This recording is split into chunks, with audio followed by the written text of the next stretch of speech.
Why does God allow church shootings, and what should we do about it? Let's talk about that on today's Hot Zone. This is the Hot Zone. Engaging with the news in a whole new way, international war correspondent Chuck Holton brings insight into areas of crisis and lets you help those affected. Hey folks, Chuck Holton here. I am still in Reno taking care of my mom, and I appreciate all the prayers and support from you all while we're going through this chemo and everything with her. Let's talk today a little bit about church shootings. As you know, there have been quite a few of those over the last couple of decades. As a matter of fact, the church shooting at Wedgwood Baptist Church, where my dad was a church administrator back in 1999, was really one of the first mass church shootings in America's history. And since then, there have been far too many of them.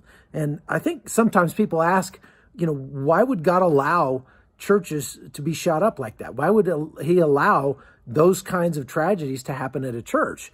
And I think really kind of what you're saying when you ask something like that is that, church is a place for good people to go. Why would good people get shot up? And in reality, I think that the answer to that is just simply that bad things happen. The rain falls on the just and the unjust. And so asking why shootings happen at a church is really no different than asking why shootings happen at all in the first place, because not that anybody's good. Since churches are supposed to be hospitals for hurting and broken people, very often hurting and broken people show up there. And sometimes that goes badly, even though churches are there to help. So I want to just explore that a little bit. I just came from this church security seminar. Let's explore what's being done to help secure churches around the country and talk a little bit with some of the people who were there this weekend. My name is Chief James Kruger. I'm the Chief of Police of the Oak Brook Police Department. I've been here almost 8 years. I've been a police chief for nearly 15 years, and I've been in law enforcement almost 40 years. Really, the whole outlook of security, and especially in a church environment or a soft target environment, has changed so much over the last several years. I can recall maybe 10 or 20 years ago when we first talked about church security. Basically that meant helping with traffic control and maybe helping make sure the collection stayed safe, at the end of the service. But now things have changed so much, especially after 9/11, where we look at it completely differently. When you think about the shooting that happened in Colorado Springs about 15 years ago or so, and then you have Charlottesville, and then you have the one in Texas, is that we really look at these things much differently. And I think part of it is mindset. Our staff and law enforcement agencies all over are ready to assist churches with their security and their safety teams. But I think there was really a training and mindset change that had to occur with some of these folks, because obviously when somebody comes to church, they're thinking differently as far as caring about other people and having that mindset that they want to be a helper and not so much looking at any potential threats, and also be so much more welcoming, right? Of all walks of life. And what we want to do is be able to complement that and keep it a safe environment and work with the team that's on the ground at the church, and not take away from why the church members are there to worship in peace. So this weekend we'll put them in situations where they'll deal inside of the sanctuary with mentally ill people, potential domestic issues, but also active violence. And then once we're done in the sanctuary, we'll put them in a virtual environment utilizing Milo range training systems. This is a system police departments use and to train police officers. And in a virtual environment, they'll have the ability to encounter everything in real life that they would have to encounter. If they process the scenario well, there's what's called branching, and they can see folks comply. And if they don't, then the violence can escalate, and that's also a good training avenue. So I was able to come and go through different scenarios, actually participate in a scenario, and it was very advantageous to be here. Well, one, putting yourself in real life scenarios, the more you do that, it helps you to be able to not react naturally. So giving you other tools to be able to respond in high intensity situations, or even just being able to communicate with your team, being able to work through that when it's high stress.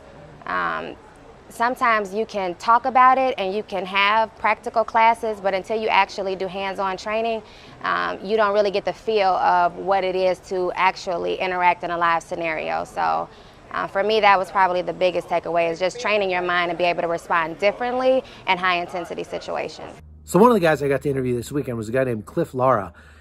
He's an author and a pastor, and he was at a church in Florida back in 2016 where a terrorist came in intending to do great harm, but it actually ended up going very well. Check this out. A man entered into the church, and I was on the pulpit at the time, and I was speaking about the love of Christ and how this nation needed to learn how to abide in Christ as a nation. And we were talking about things like that and dialoguing. And I saw this man come into the back of the church, and he looked extremely frustrated. And he just began to pace back and forth in the back of this church. And I didn't quite know what was going on. I felt like I was in another nation, even though I was also with other pastors from other nations. I felt like, in other nations, someone who's preaching sees that, they may stop. They may go and deal with that and minister to that individual, then go back to preaching. And I thought, wow, is this going to happen in the United States? Is this going to happen in Tampa like that? Instead, what I did is I looked and I caught my eyes on my friend from Uganda. He was a pastor from Uganda that was with me. And I stared at him for a while, then he caught my eyes, and then I looked to the back. And he looked to the back, and he saw this man. Well, he immediately went to his knees and just begun to pray. That's really what he did. And then I looked to another pastor, and I looked to the Nigerian pastor, this is his church. And I looked at him, and he said, okay, what's going on? And I looked to the back, I kind of nodded my head, and he looked up, and he saw this man who was just, looked like a caged animal, really. I mean, he was frustrated. He was walking very vigorously, back and forth, like something was really wrong. So the pastor actually got some of his ushers, and they went back to this man.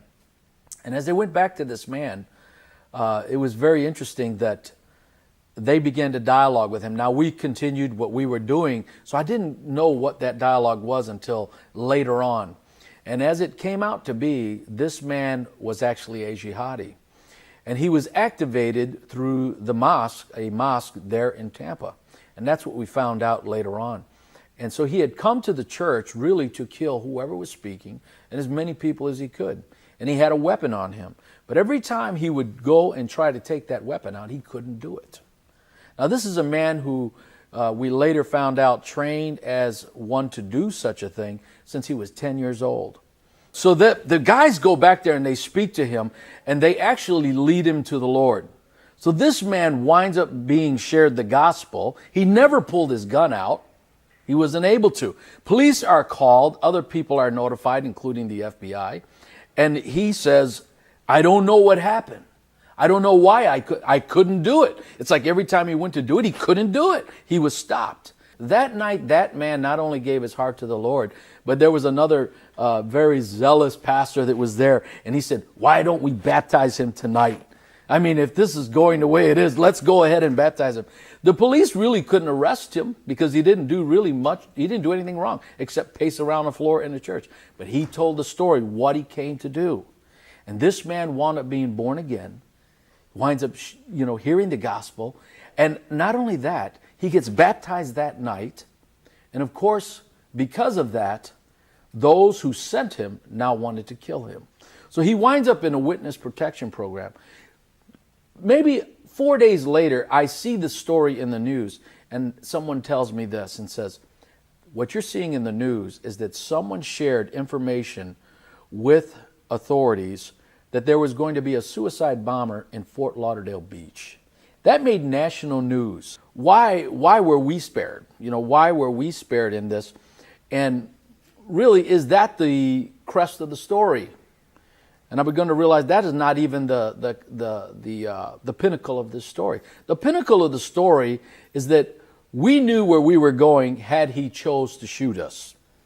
We were all those who are in Christ, and we would have obviously, to be absent from the bodies, to be in the presence of God, that's where we would have been. But this man was a jihadi. This man trained since he was 10 years old.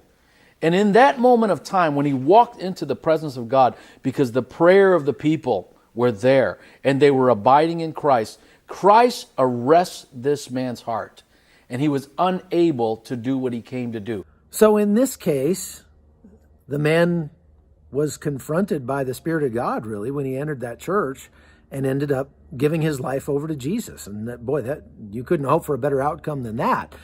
But it doesn't always go that way. The church shooting that took place in Sutherland Springs, Texas, killed 26 people. And I just wanted to show this little clip from Stephen Williford, the man who stopped that shooter. My daughter came into the bedroom and she said, "Dad, there's a man in black tactical gear shooting up the Baptist church."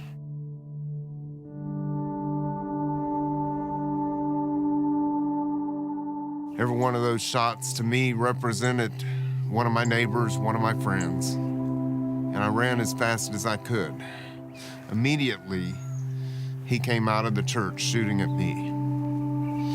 He hit the truck in front of me, he hit the car behind me, hit the house behind me. And I hit him. He had an AR-15, but so did I. And it's not the gun, it's the heart. It's a matter of the heart. I'm not the bravest man in the world or anything, but I was here. I was here, and I could do something. And I had to do something. So circling back around to Wedgwood Baptist Church, the shooting that happened there in 1999, where my dad was present, the guy actually shot at my dad a couple times and fortunately missed. But this is the 20th anniversary, and we did a podcast a few days ago about that. September 15th was the 20th anniversary of that shooting.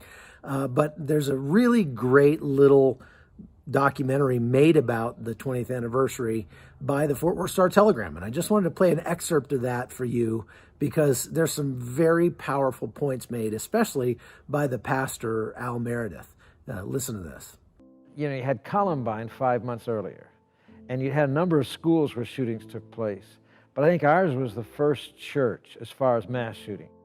On that night, you know, we saw the darkness come in, guns blazing to kill, harm, and destroy as many people as he could. The lives that were changed and affected, God had a plan for their lives, and their lives were touched in such a way that their lives still go on. Even those who died at this scene, their lives still go on. They live in me. I walk out every day of my life and I see the memorial out here with all the 7 faces. I live with them every day. The people I know about the church as a whole, it strengthened our faith because the Prince of Darkness threw his biggest haymaker at us that you can't even imagine. And it just drew us closer to God and closer to one another. Where else do you turn when life falls apart? You got no other answers. There's nowhere else to go. So, I think the bottom line is we don't know if God's going to allow a tragedy like that to take place in our church or not, but we are called we have a duty of care to the people in our church to do everything we can to try to make them safe with God's help. And we have to understand that grace to be prepared comes from God. But also, if a tragedy does occur, we have to be able to trust God that He can bring order out of chaos. He can bring good out of bad. He can bring powerful testimonies that will glorify Him, even out of the worst tragedy.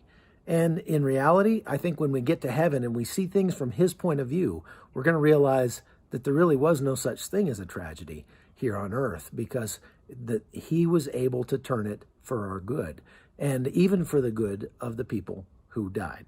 So I know that's hard question to kind of wrestle with, but I think it's worth wrestling with it. And I pray that you can find an answer that is acceptable to you, and that you also will trust God with your life and with your future, because I don't know how people make it if they don't. All right, that's all for today. Chuck Holton here. Thanks for watching The Hot Zone. We appreciate all of you, and we got more stuff coming, so stay tuned. Talk to you later. The Hot Zone is produced by Amy Holton and Livefire Media. Copyright 2019.